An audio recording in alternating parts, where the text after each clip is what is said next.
नमस्कार, आप देख रहे हैं इंडियन लीगल एसोसिएट का अपना यूट्यूब चैनल। मैं हूं आपके साथ DD Gupta. Indian legal associate का आज ये सेकंड लेक्चर सीरीज है, जिसमें आज हम डिस्कस करने वाले हैं सीआरपीसी का एक इम्पॉर्टेंट टॉपिक समरी ट्रायल के बारे में। सीआरपीसी के चैप्टर 21 में सेक्शन 260 से लेकर 265 के बीच में समरी ट्रायल के बारे में बताया गया है। आज हम ये भी समझने का प्रयास करेंगे साथ साथ में जुडिशियल सर्विस एग्जाम में समरी ट्रायल से किस टाइप के क्वेश्चन फ्रेम होते हैं प्री और मेंस में। चलिए हम आगे बढ़ते हैं और समझने का प्रयास करते हैं कि इसका कॉन्सेप्ट क्या है। समरी ट्रायल का जो मेन कॉन्सेप्ट है, जो मेन ऑब्जेक्ट है, वो है मामलों का जल्द से जल्द निपटारा करना, स्पीडी डिस्पोजल। जो माइनर ऑफेंसेज हैं जिनमें 2 साल से कम की सजा का प्रावधान किया गया है, ऐसे अपराधों का, ऐसे ऑफेंसेस का जल्द से जल्द स्पीडी ट्रायल होना, इसी को हम समरी ट्रायल भी बोलते हैं। अब हम आगे बढ़ेंगे और समझने का प्रयास करेंगे वो कौन से मजिस्ट्रेट्स के पास पावर है कि वो ऑफेंसेस का, ऐसे ऑफेंसेस का समरी ट्रायल चला सकता है। सेक्शन 260 में 3 टाइप मजिस्ट्रेट के बारे में बताया गया है जिनके पास पावर होगा कि ऐसे ऑफेंसेस का वो समरी ट्रायल चला सकते हैं। फर्स्ट नंबर पे है any judicial magistrate, any chief judicial magistrate, जिसे हम सीजीएम के नाम से जानते हैं। सेकंड नंबर पे है any metropolitan magistrate. Third number पर है first class magistrate specially empowered by high court. जी हाँ, वो 3 मजिस्ट्रेट के पास पावर दिया गया है सेक्शन 260 में कि जो जिनके पास राइट है, जिनके पास पावर है, वो मामलों का समरी ट्रायल चला सकते हैं। एक चीज़ इसमें हम और ऐड करना चाहेंगे, समरी ट्रायल चलाना ये मजिस्ट्रेट के ऊपर मैंडेटरी नहीं है, ये उनका अपना स्वविवेकानुसार डिपेंड करता है कि मामलों का समरी ट्रायल चलाएं या ना भी चलाएं। चलिए हम आगे बढ़ते हैं। वो कौन कौन से ऑफेंसेज होंगे जिनका समरी ट्रायल चलाया जा सकता है। तो सेक्शन 260 में टोटल 9 प्रकार के ऑफेंसेज के बारे में बताया गया है जिनका समरी ट्रायल चलाया जा सकता है। फर्स्ट नंबर पे है ऐसे वे सभी ऑफेंसेज जिनमें 2 साल से कम की सज़ा का प्रावधान किया गया है। जी हाँ, कितना? 2 साल से कम, ऐसे सभी ऑफेंसेस का समरी ट्रायल चलाया जा सकता है। सेकंड नंबर पे है थेफ्ट अंडर सेक्शन 379, सेक्शन 380 और section 381 of the Indian penal code, where the value of the property stolen does not exceed 2000 rupees. अगर कोई भी संपत्ति चुराई जाती है 379 में, 380, 381 में, और ऐसी संपत्ति की जो वैल्यू होगी, जो मूल्य होगा, वो 2000 रुपये से कम की होगी, तो ऐसे अपराधों का समरी ट्रायल चलाया जा सकता है। साथ में आप इसको भी नोटिस कर सकते हैं, जो 2000 की बात यहाँ पे किया गया है, 2005 से पहले इसकी कीमत जो होती थी, जो संपत्ति चुराने की जो संपत्ति की वैल्यू थी, वो 200 रुपये थे। लेकिन 2005 में इंडियन गवर्नमेंट ने सीआरपीसी में अमेंडमेंट करके इसकी कीमत जो है वो 2000 रुपये मैक्सिमम कर दी। मैक्सिमम इसकी जो वैल्यू होगी वो 2000 से ज़्यादा की नहीं होनी चाहिए। थर्ड नंबर पर है रिसीविंग और retaining stolen property under section 411 of the Indian penal code. यहाँ पर भी वही बताया गया है कि जो संपत्ति चुराई जाएगी उसकी भी कीमत कितनी होगी, अगर 2000 रुपये तक की होती है तो ऐसे अपराधों का समरी ट्रायल चलाया जा सकता है। अब 4th नंबर पे आगे हम बढ़ेंगे। Assisting in the concealment or disposal of the stolen property under section 414 of the Indian penal code where the value of the such property does not exceed 2000 rupees.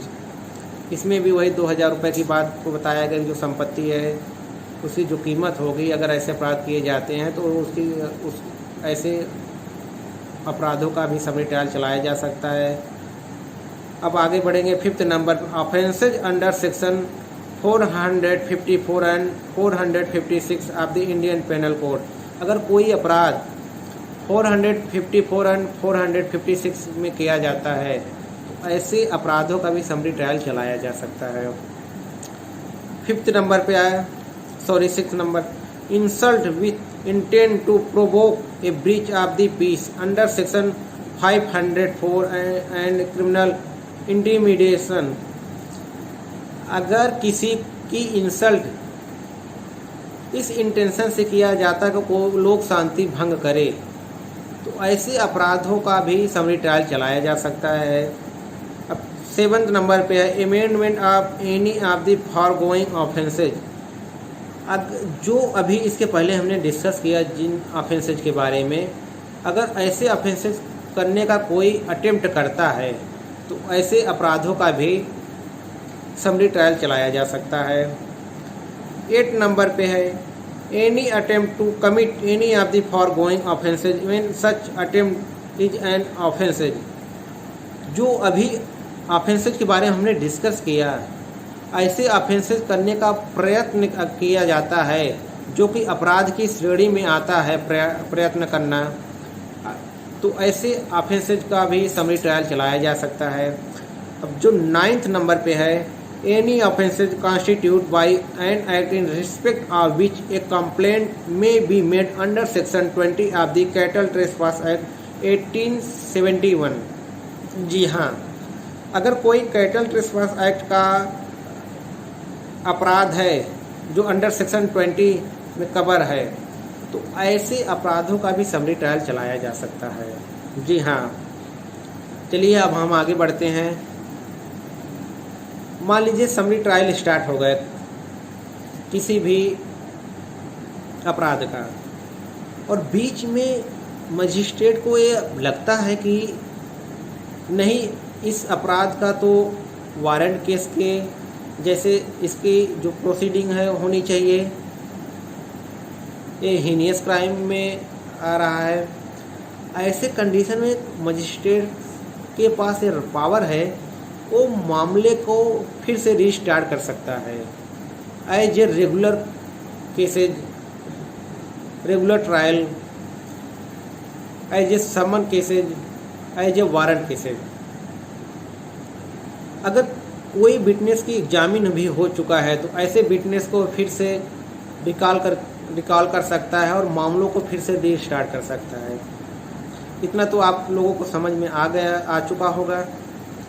चलिए हम आगे अब बढ़ेंगे। Summary trial 261 section summary trial by magistrate of the second class. इसमें basically ये बताया गया है कि ऐसे ऑफेंसेस जिनमें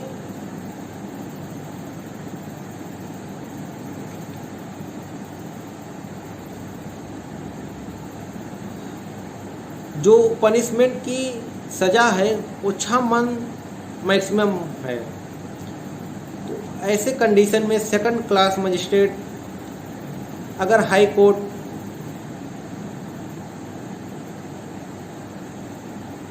उसको कन्फर करती है तो सेकंड क्लास मजिस्ट्रेट के पास भी पावर हो जाता है कि मामलों का समरी ट्रायल चला सकता है। चलिए अब हम आगे बढ़ते हैं। 262 section procedure for summary trial. जो समरी ट्रायल का जो प्रोसीजर होगा वो कैसा होगा, तो इसमें आपको ज़्यादा कुछ समझने की ज़रूरत नहीं है। जो समरी ट्रायल का जो प्रोसीजर होता है वो एज ए समन केस की तरह होता है। जी हाँ, कैसा? एज ए समन केस की तरह। एक बात इसमें हम और ऐड करना चाहेंगे, जो समरी ट्रायल अगर ड्रग्स एंड कॉस्मेटिक एक्ट 1940 का कोई ऑफेंस है तो ऐसे ऑफेंस का एज ए वारंट केस के तरह भी इसकी प्रोसीडिंग चलाई जा सकती है, और जो मजिस्ट्रेट फर्स्ट क्लास मजिस्ट्रेट के पास भी ये पावर होगा वो warrant as a warrant case की तरह उसकी ट्रायल चला सकता है। ये इलीगल बिल्कुल नहीं होगा। ये एक केस था Rajpal Singh versus state of Haryana में बताया गया है कि जो फर्स्ट क्लास मजिस्ट्रेट होगा और ड्रग्स एंड कॉस्मेटिक एक्ट का ऑफेंस है तो ऐसे ऑफेंस का एज ए वारंट केस की तरह इसका ट्रायल चला सकता है। चलिए हम आगे बढ़ते हैं। और एक चीज़ और हम आपको बता देना चाहते हैं, अगर किसी भी ऑफेंस में जो कमिट किया गया है उसमें जो एक्यूज्ड है वो गूंगा डम है, गूंगा या बहरा है, ऐसे भी ऑफेंस का समरी ट्रायल चलाया जा सकता है।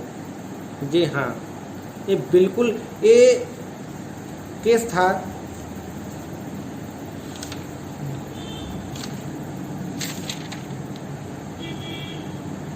डीप एंड डम मैन वर्सेस अननोन के केस में बताया गया है कि एक्यूज्ड अगर गूंगा या बहरा है तो उसका समरी ट्रायल ऐसे अपराध का भी चलाया जा सकता है। चलिए हम आगे बढ़ते हैं। समरी ट्रायल में एक चीज़ और, जो मैक्सिमम पनिशमेंट हो की लिमिट होगी वो 6 मंथ से ज़्यादा की नहीं हो सकती। कितना? 6 मंथ इसकी मैक्सिमम पनिशमेंट है समरी ट्रायल के ऑफेंसेज में जो दिया जा सकता है। और इसमें जो विथ फाइन, और जो फाइन की लिमिट होगी वो फिक्स नहीं होगी कि जो फाइन दिया जाए वो पहले से फिक्स कर दिया जाए, ऐसा कुछ भी नहीं है। वो मजिस्ट्रेट के अपने स्वविवेक को ऊपर डिपेंड करता है कि वो मामला कितना फाइन लगाता है। वो 1 रुपये भी लगा सकता है, 1 लाख रुपए भी लगा सकता है। ये आपका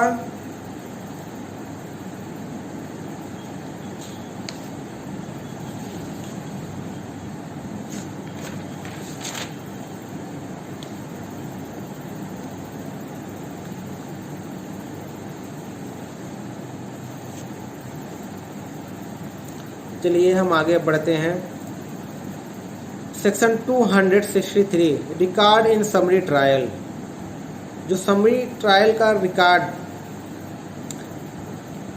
इन every case tried summarily the magistrate shall enter in such form as the state government may direct the following particular namely. जैसा कि स्टेट गवर्नमेंट जो बना रखा है, जो दिशा निर्देश बना रखा है उसके तहत उसका रिकॉर्ड मजिस्ट्रेट को रखना होगा। उसमें उसका क्या क्या है, आगे हम बढ़ते हैं। The serial number of the case, जो रिकॉर्ड वो मेंटेन करेगा मजिस्ट्रेट, उसमें केस का सीरियल नंबर मेंशन करना होगा उसे। The date of the commission of the offence, जो अपराध किया गया वो किस डेट में किया गया है। The date of the report और कंप्लेंट, जो रिपोर्ट प्राप्त हुआ है, जो कंप्लेंट किया गया है वो किस डेट को हुआ है उसको मेंशन करना पड़ेगा। The name of the complaint if any, अगर कोई कंप्लेनेंट है तो उसका नाम मेंशन करना पड़ेगा। The name, percentage and residence of the accused, जो एक्यूज्ड है अगर उसका रेसिडेंस, उसका निवास के बारे में उसमें मेंशन करना पड़ेगा रिकॉर्ड में। The offence is complaint of and the offence if any proved and in case coming under clause 2, clause 3 और clause 4 of the sub section 1 of the section 260 the value of the property in the respect of which the offence has been committed.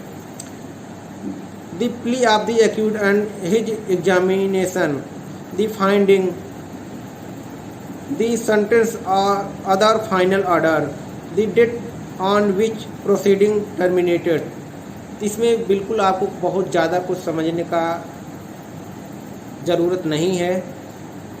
264 को भी एक बार हम read कर लेते हैं। Judgment in case tried summarily, in every case tried summarily in which the accused does not plead guilty, the magistrate shall record the substance of the evidence and a judgment containing a brief statement of the reason for the finding। ऐसे मामले जिसमें अभियुक्त दोषी होने का अभिवचन नहीं करता, magistrate साक्ष्य का सारांश और उसके जजमेंट के कारणों का संक्षिप्त कथन देते हुए निर्णय को अभिलिखित करेगा, मतलब उसको जजमेंट को लिखेगा। अब आगे बढ़ेंगे। 265 language of the record and judgment, जो जजमेंट का रिकॉर्ड होगा वो किस लैंग्वेज में होगा। इसमें बेसिकली यही बताया गया है कि जो एज ए कोर्ट लैंग्वेज, जो कोर्ट की लैंग्वेज होगी सेम जजमेंट उसी लैंग्वेज में रिकॉर्ड किया जाएगा। आई होप मेरी ये वीडियो आप सभी को अच्छी लगी होगी। आशा करता हूँ कि मैंने आप सभी को अच्छे से समझाने का प्रयास किया।